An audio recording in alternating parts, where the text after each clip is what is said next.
Vijayawada university మంచి భవిష్యత్తు కోసం తెలుగు విద్యార్థులు ఇష్టపడే university. Call 9059052378 9059052379. Sunita, Suni Williams, Barry Butch Wilmore 2024 జూన్లో బోయింగ్ స్టార్ లైనర్ అంతరిక్ష నౌకలో ISSకి వెళ్ళిపోయారు. అయితే అంతరిక్ష నౌకలో తలెత్తిన సమస్యల కారణంగా ప్లాన్ ప్రకారం తిరిగి రాలేకపోయారు. స్టార్ లైనర్ భూమికి వెళ్తుండగా చూడటం కష్టంగా ఉందని, ఇలాంటి పరిస్థితులను ఎదుర్కోవడానికి శిక్షణ పొందామని వ్యోమగాములు ఆ సమయంలో చెప్పినటువంటి సిచ్యువేషన్. అలా 9 నెలలు గడిచిపోయాయి. తాజాగా స్పేస్ ఎక్స్ చెందిన డ్రాగన్ స్కై స్క్రాప్ ISS చేరుకుంది. అందులో సునీత విలియమ్స్, విల్మేర్ భూమికి తిరిగి రాబోతున్నారు. అయితే 8 రోజుల మిషన్పై వెళ్ళిన ఈ ఇద్దరు వ్యోమగాములు ఇన్ని రోజులు అక్కడ ఏం చేశారు? వారి కుటుంబ సభ్యులతో మాట్లాడారా లేదా? వారికి ఆహారం ఎలా అందింది? ఇంతకీ ఈ అంతర్జాతీయ అంతరిక్ష కేంద్రం ISSO వారి దినచర్య ఏంటి? అంతర్జాతీయ అంతరిక్ష కేంద్రం అంటే ISS బకింగ్హామ్ ప్యాలెస్ పరిమాణంలో ఉంటుంది. వ్యోమగాములు ఉండే ప్రదేశం 6 పడక గదుల ఇల్లు లాగా ఉంటుంది. సునీత విలియమ్స్, విల్మోర్ వెళ్ళినప్పుడు ISSలో మరో 10 మంది ఉన్నారు. అందులో 4 అమెరికా వ్యోమగాములు, 3 రష్యన్ వ్యోమగాములు, 3 చైనీస్ టెకోనాట్స్ ఉన్నారు. ఈ ఇద్దరు వ్యోమగాములకు పడుకోవడానికి స్థలం ఉంటుంది. అక్కడి నుంచి ఈమెయిల్స్ కావచ్చు, కాల్స్ ద్వారా వారి కుటుంబాలతో మాట్లాడడానికి 2 ల్యాప్టాప్లు అందుబాటులో ఉంటాయి. సునీత విల్మోర్ ఊహించిన దానికంటే ఎక్కువ సమయం అంతరిక్షంలో ఉన్నప్పటికీ వారు అక్కడ రోజువారీ కార్యక్రమాలను నిర్వహిస్తూ వచ్చారు. బుచ్ విల్మోర్ 4 గంటల 30 నిమిషాలకు, సునీత విలియమ్స్ 6 గంటల 30 నిమిషాలకు మేల్కొని ఉండేవారు. వారు సెలవులో కూడా లేరు. అక్కడ వారు చేయాల్సిన పని షెడ్యూల్ వారికి ముందే ఉంటుంది. ఈ పనిలో ISS భాగాలను సరిచేయడం, సైన్స్ ప్రయోగాలు చేయడం కూడా ఉంటాయి. అంతరిక్షంలో గురుత్వాకర్షణ లేకపోవడంతో వారి కండరాలు కావచ్చు, ఎముకలు కావచ్చు పూర్తిగా వీకెన్ అయిపోతూ ఉంటాయి. అందువల్ల వ్యోమగాములు ఆరోగ్యంగా ఉండేందుకు కంపల్సరీగా ఎక్సర్సైజ్ చేయాల్సిందే. నాసా రూపొందించిన పరికరాలతో ISSలో ప్రత్యేక జిమ్ కూడా ఉంది. ఇందులో వెయిట్ లిఫ్టింగ్ కోసం అడ్వాన్స్ రెసిస్టెన్స్ ఎక్సర్సైజ్ డివైస్ అనే యంత్రం, అట్లాగే వ్యోమగాములు పరిగెత్తుతున్నప్పటికీ గాల్లోకి లేవకుండా పట్టీలతో కూడిన ట్రెడ్మిల్స్ కూడా ఉన్నాయి. ఇసుక చాలా మందికి చాలా డౌట్స్ కూడా ఉంటాయి. ఎట్లా మరి అంటే రోజువారీ కార్యకలాపాలు ఎట్లా అంటే మూత్రాన్ని రీసైకిల్ చేసి తాగునీటుగా రోజు 2 లేదా అంతకంటే ఎక్కువ గంటలు వ్యాయామం చేయడానికి ఆస్వాదిస్తామని కూడా వాళ్ళు చెప్తూ ఉన్నారు. గురుత్వాకర్షణ లేకపోవడం వల్ల ఒక ప్రయోజనం కూడా ఉంది అని చెప్తూ ఉంటారు వ్యోమగాములు. మీ కీళ్లు నొప్పుగా ఉండవు, ఎందుకంటే వాటిపై ఎటువంటి ఒత్తిడి ఉండదు. ఇది నిజానికి చాలా బాగుంది అంటే వ్యోమగాములు చెప్తున్నటువంటి సిచ్యువేషన్. సామర్థ్యానికి మించి ఎక్కువ మంది స్టేషన్లో ఉన్నప్పుడు వారు టాయిలెట్కి వెళ్ళాలంటే ఎలా అనేది కూడా చాలా మందికి క్వశ్చన్. సాధారణంగా అయితే వ్యోమగాములు చెమట మూత్రాన్ని రీసైకిల్ చేసి తాగునీరుగా మారుస్తూ ఉంటారు. కానీ ఒక సమస్య కారణంగా సిబ్బంది మూత్రాన్ని నిల్వ చేయాల్సి వచ్చింది. సునీ అండ్ బుచ్లు కూడా ISSకు వెళ్లేటప్పుడు ప్లంబింగ్ వ్యవస్థను సరిచేయడానికి కొత్త పరికరాల్ని కూడా తీసుకువెళ్లారు. విలియమ్స్ 9 నెలల నుంచి మంచి ఉత్సాహంతో ఉన్నారు. కానీ వారి కుటుంబాలతో గడిపే క్షణాలను పూర్తిగా కోల్పోయారు. భూమి గురించే ఆలోచన మనకి ఆ ఒక్కటే ఉంది అన్నటువంటి మాట కూడా సునీత విలియమ్స్ చెప్తూ ఉన్నారు. వ్యోమగాముల దగ్గర తగినంత ఆహారం, నీరు కూడా ఉంటాయి. ఇటీవల సరఫరా మిషన్ ద్వారా ఇంకా ఆహారం కూడా వాళ్ళకి చేర్చారు. ఇద్దరు వ్యోమగాములకు అమెరికా ఎన్నికల్లో ఓటు వేసే అవకాశం కూడా కల్పించారు. సో అంతరిక్షం నుంచి ఓటు వేయడం చాలా బాగుంది అంటూ కూడా వాళ్ళు చెప్పారు. ఈ వ్యోమగాములు భూమిపై తమ బంధువులకు దూరం అవుతూ ఉన్నారు. సునీత విలియమ్స్ తన కుటుంబాన్ని కావచ్చు, స్నేహితులను కావచ్చు, తన 2 పెంపుడు కుక్కలను చాలా మిస్ అయ్యారు. వారు అర్థం చేసుకుంటారని కూడా తనకి తెలుసు, అది వారికి కష్టమని కూడా తనకి తెలుసు అంటూ ఆమె చెప్తున్నటువంటి పరిస్థితి. కానీ అందరూ మమ్మల్ని సపోర్ట్ చేస్తూ ఉన్నారు, మేం తిరిగి వచ్చే వరకు వేచి చూస్తున్నారు అంటూ కూడా తను చెప్పుకొచ్చారు. తన కుమార్తె హై స్కూల్ చివరి సంవత్సరంలో ఉందని, తనను మిస్ అవుతున్నందుకు బాధగా ఉందని కూడా తను చెప్పారు. సో అంతరిక్షంలో ఉండటం వల్ల భూమి గురించి ఎక్కువగా ఆలోచనలు వస్తాయని కూడా సునీత విలియమ్స్ అంటూ ఉన్నారు. ఇది చాలా విషయాలకు భిన్నంగా చూసేలా చేస్తుంది. మనకు ఒకే ఒక గ్రహం ఉంది, దాన్ని జాగ్రత్తగా చూసుకోవాలి అంటూ కూడా వాళ్ళ ఆలోచనగా ఈ వ్యోమగాములు చెప్తున్నారు. ఇప్పటి వరకు అంతరిక్షంలో ఎక్కువ కాలం గడిపిన రికార్డ్ రష్యాకు చెందినటువంటి వాలెరీ పాల్యకోవ్ పేరిట ఉంది.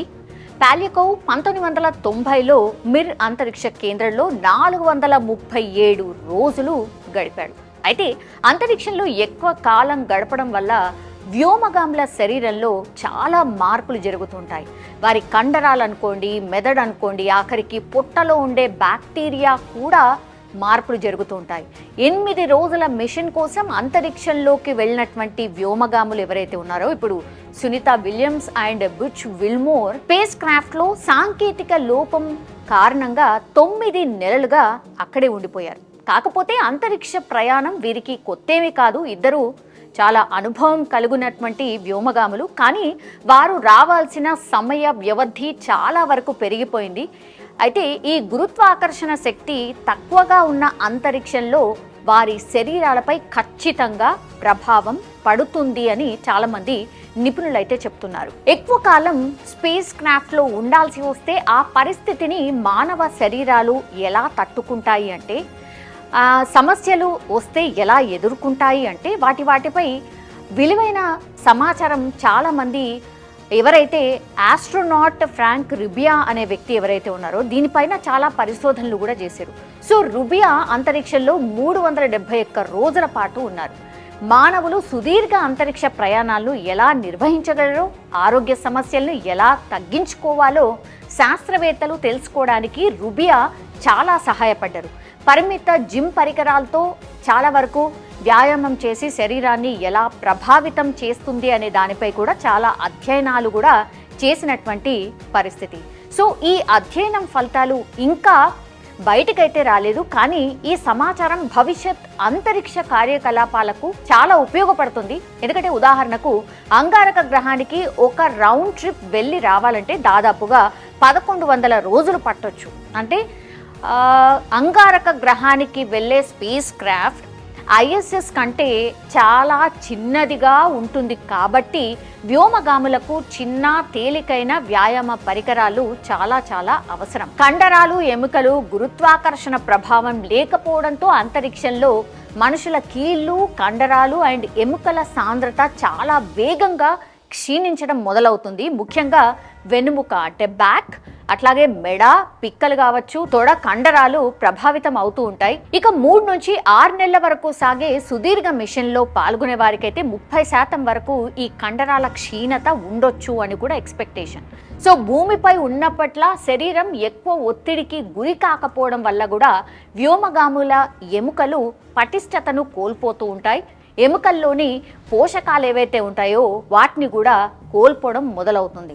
సో వ్యోమగాములు అంతరిక్షంలో గడిపినటువంటి ప్రతి నెల 1 నుంచి 2% ఎముకల ద్రవ్య రాశిని కోల్పోతుంటారు, అంటే బలాన్ని కోల్పోతూ ఉంటారు. 6 నెలల కాలం అక్కడుంటే 10% పైగా ఈ కండరాల బలహీనత వచ్చే అవకాశం ఉంటుంది. సో భూమిపై ఉండే వృద్ధులు కోల్పోయే ఎముకల దృఢత్వం ఏదైతే ఉంటుందో అది 0.5 నుంచి 1% మాత్రమే ఉంటుంది. వాళ్ళు అంటే వ్యోమగాములు చాలా ఎక్కువగా ఈ ప్రమాదాన్ని ఎదుర్కొనే అవకాశం ఉంటుంది. అలాగే వాటి నుంచి కోలుకోవడానికి కూడా వాళ్ళకి చాలా టైం అయితే పట్టే అవకాశం ఉంటుంది. వ్యోమగాములు భూమిపైకి వచ్చాక సాధారణ జీవితానికి అలవాటు పడడానికి కూడా ఒక 4 ఏళ్ల సమయం పడుతుందట, చాలా చాలా ఎక్కువ టైం. సో దీన్ని తగ్గించడానికి ISS ఆర్బిట్లో ఉన్నప్పుడు ఈ వ్యోమగాములు ప్రతిరోజు 2.5 గంటల పాటు వ్యాయామం చేస్తారు.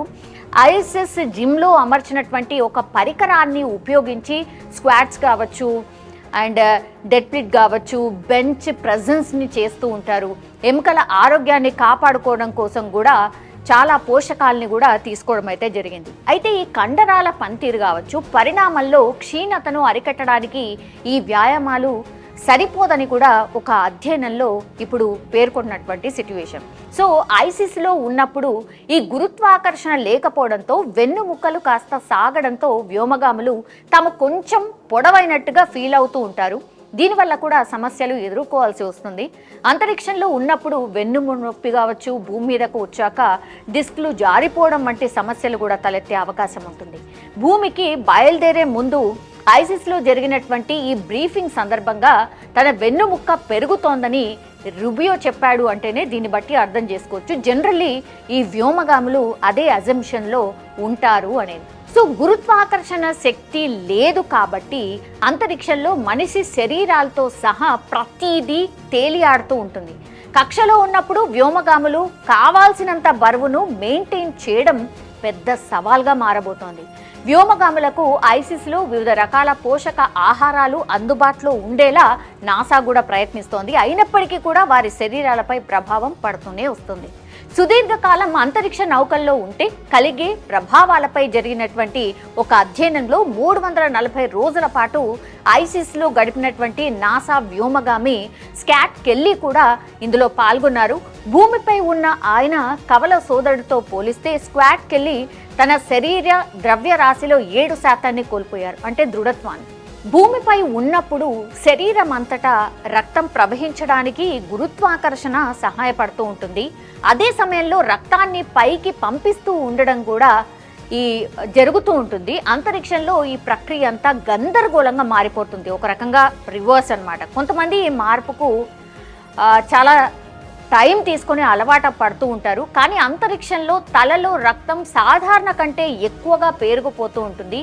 కంటి వెనుక భాగంలో అండ్ ఆప్టిక్ నరం చుట్టూ కొంత ద్రవం పేరుకుపోతూ ఉంటుంది. దీంతో కంటి భాగంలో వాపు ఏర్పడి చూపులో సమస్యలకు కారణం కూడా కావచ్చు.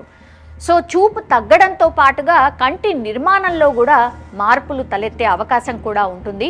అంతరిక్షంలో 2 వారాలు ఉన్న తర్వాత నుంచి ఈ మార్పులు మొదలవుతూ ఉంటాయి. సమయం గడుస్తున్న కొద్దిగా ఈ ప్రమాదం మరింత పెరుగుతూ వస్తుంది. వ్యోమగాములు భూమి మీదికి తిరిగొచ్చిన ఏడాదిలోపు కంటికి సంబంధించిన కొన్ని సమస్యలు తగ్గిపోవచ్చు, కానీ కొన్ని శాశ్వతంగా ఉండిపోతూ ఉంటాయి.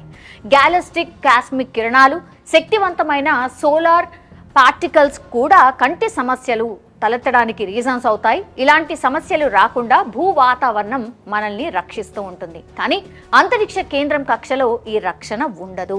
అదనపు రేడియేషన్ నుంచి రక్షణ కోసం అంతరిక్ష నౌకకు కవచాలు ఉన్నప్పటికీ కూడా వ్యోమగాములకు పూర్తి స్థాయిలో రక్షణ దొరకదు.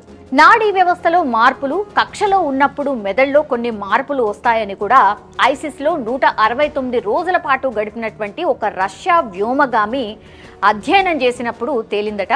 మాటలు, కదలిక వంటి పనులతో సంబంధం ఉండే మెదడులోని నాడుల అనుసంధానం స్థాయిలో కొన్ని మార్పులు కూడా ఉన్నాయని కూడా గుర్తించారు ఆయన. కదలికలకు సంబంధించిన సమతుల్యత కావచ్చు, అవగాహనలో ముఖ్య పాత్రను పోషించేటటువంటి వెస్టిబ్యులార్ క్యాటన్ క్యాస్ట్లో మార్పులు ఉన్నట్టు కూడా ఈ అధ్యయనంలో తేలింది. సో వ్యోమగాములు గురుత్వాకర్షణ లేని చోట తేలుతూ కదలికలను సమన్వయం చేసుకోవాల్సి వస్తోంది. కాబట్టి మెదడులోని ఈ భాగాల్లో మార్పులు రావడం ఆశ్చర్యం ఏమీ కాదు అని కూడా చెప్తున్నారు. దీర్ఘకాలం అంతరిక్ష మిషన్లో పాల్గొన్నప్పుడు మెదడు నిర్మాణంలో జరిగే ఇతర మార్పులపై ఇటీవల అధ్యయనంలో ఒక ఆందోళనకర అంశం కూడా వెలుగులోకి వచ్చింది. మెదడులోని క్యావిటీలు ఉబ్బి మళ్ళీ మామూలు పరిణామానికి రావడానికి 3 ఏళ్ల సమయం పడుతుందని ఈ అధ్యయనంలో తేలిందట. సో సెరెబ్రోస్పైనల్ ఫ్లూయిడ్లను నిల్వ చేయడం కావచ్చు, మెదడుకు పోషకాలను అందించడం కావచ్చు, వ్యర్థాలను తొలగించడం వంటివి కూడా దీని విధులుగా ఉంటూ ఉంటాయి. మన శరీరం లోపల, శరీరం పైన నివసించే ఈ సూక్ష్మ జీవుల కూర్పు కావచ్చు, వైవిధ్యం అనేది మంచి ఆరోగ్యానికి ఒక ముఖ్యమైన అంశమని ఇటీవల ఏళ్లలో జరిగినటువంటి అధ్యయనాల్లో స్పష్టమైన పరిస్థితి. ఈ మైక్రోబయోటా మనం ఆహారాన్ని ఎలా జీర్ణం చేసుకుంటామనే దాన్ని ప్రభావితం చేస్తూ ఉంటుంది. మన శరీరంలోని ఇన్ఫ్లమేషన్స్ను ప్రభావితం చూపుతుంది. మన మెదడు పనితీరును కూడా మార్చుతూ ఉంటుంది. ఇక ఐసిస్లో వెళ్ళినటువంటి తర్వాత కెల్లీని పరిశోధకులు పరిశీలించారు. అంతరిక్షంలోకి వెళ్ళకంటే ముందుతో పోలిస్తే ఆయన పొట్టిలోని బ్యాక్టీరియా కావచ్చు, శిలీంధ్రాలు కావచ్చు చాలా మారిపోయాయని పరిశోధకులు గుర్తించారు. సో అంతరిక్షంలో ఆయన తీసుకున్నటువంటి భిన్నమైన ఆహారం, అక్కడ నివసించే మనుషులను బట్టి చూస్తే ఈ మార్పు రావడం పెద్ద ఆశ్చర్యాన్ని కలిగించదు. మనతో నివసించే వ్యక్తుల ద్వారా మనం చాలా మొత్తంలో gut health and oral microorganisms పొందుతూ ఉంటాం. రేడియేషన్ బారిన పడడం కావచ్చు, రీసైకిల్ అయిన నీరును తీసుకోవడం కావచ్చు, అలాగే శారీరక శ్రమలో మార్పులు కూడా కెల్లీలోని పొట్ట బ్యాక్టీరియాలో మార్పులు రావడానికి కారణమై ఉండొచ్చు అని కూడా ఒక అధ్యయనంలో తేలింది. ఇక కక్షలో 300 కంటే ఎక్కువ రోజులు గడిపిన నాసా వ్యోమగాములు 5 ఉన్నారు ఇప్పటి వరకు. అందులో కెల్లీ కూడా ఒకరు. అంతరిక్షంలో ఉన్నప్పుడు ఆ తర్వాత తన చర్మంపై వచ్చిన మార్పుల గురించి కెల్లీ కొంత సమాచారం అయితే ఇచ్చారు. అంతరిక్ష కేంద్రం నుంచి తిరిగి వచ్చిన తర్వాత దాదాపు 6 రోజుల పాటు తన చర్మం చాలా సున్నితంగా ఉండేదని, చాలాసార్లు కందిపోయేదని కూడా ఆయన చెప్పినటువంటి సిచ్యువేషన్. ఈ సమస్యలకు మిషన్ సమయంలో చర్మానికి తగినంత స్టిమ్యులేషన్ లేకపోవడం కారణమై ఉండొచ్చని కూడా పరిశోధకులు అంచనా వేశారు. కెల్లీ సుదీర్ఘ అంతరిక్ష ప్రయాణంలో వెల్లడైనటువంటి అత్యంత కీలక అంశాల్లో ఒకటి ఆయన డిఎన్ఏపై పడిన ప్రభావం. ప్రతి డిఎన్ఏ పోగు చివరిన టెలోమియర్స్ అనే నిర్మాణాలు ఉంటాయి. జన్యువులు పాడవకుండా ఈ నిర్మాణాలు రక్షిస్తూ ఉంటాయి. వయసు పెరిగే కొద్దీ వీటి పొడవు తగ్గుతూ ఉంటుంది.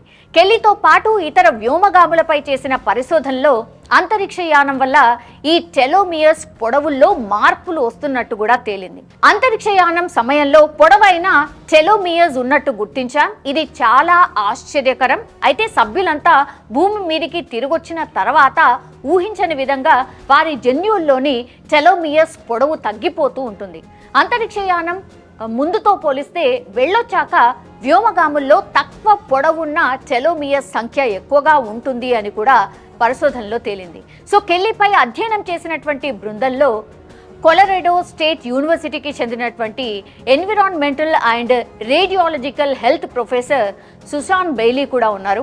అసలు ఎందుకు ఇలా జరుగుతుందో ఇప్పటికీ ఖచ్చితంగా తెలియలేదని ఆమె చెప్పుకొచ్చినటువంటి పరిస్థితి. సో అంతరిక్షంలో వివిధ రకాల రేడియేషన్ల బారిన పడ్డం ఒక కారణం కావచ్చని కూడా ఆమె చెప్పింది. సో కక్షలో ఉన్నప్పుడు ఎక్కువ కాలం పాటు రేడియేషన్కు గురైన వ్యోమగాముల్లో డిఎన్ఏ దెబ్బతిన్న సంకేతాలు కనిపించాయని కూడా ఆమె తెలియజేశారు. కెల్లీ అంతరిక్ష యాత్రకు వెళ్లే కంటే ముందు వెళ్ళొచ్చిన తర్వాత అనేక టీకాలను తీసుకున్నారు, అంటే ఇంజెక్షన్స్. ఆయన రోగ నిరోధక వ్యవస్థ మామూలుగా పనిచేస్తున్నట్టు గుర్తించారు. కానీ కక్షలో ఉన్నప్పుడు గురైన రేడియేషన్ వల్ల వ్యోమగాముల శరీరంలో తెల్ల రక్త కణాల సంఖ్య తగ్గుతుందని కూడా బెయిలీ పరిశోధనలో తేలింది. భూమి మీద జీవించడానికి అనువుగా జన్మించినటువంటి మానవులపై ఇప్పుడు అంతరిక్షయానం చూపే ప్రభావాలకు సంబంధించి సమాధానాలు లేని ప్రశ్నలు చాలా ఉన్నాయి. అంతరిక్షంలో 371 రోజులు గడిపిన రుబియా వైద్య పరీక్షలు కావచ్చు, రక్త నమూనాలు కావచ్చు, స్కానింగ్ నివేదికల ద్వారా కొత్త విషయాలు తెలుస్తాయని పరిశోధకులు ఇప్పుడు భావిస్తున్న సిట్యుయేషన్.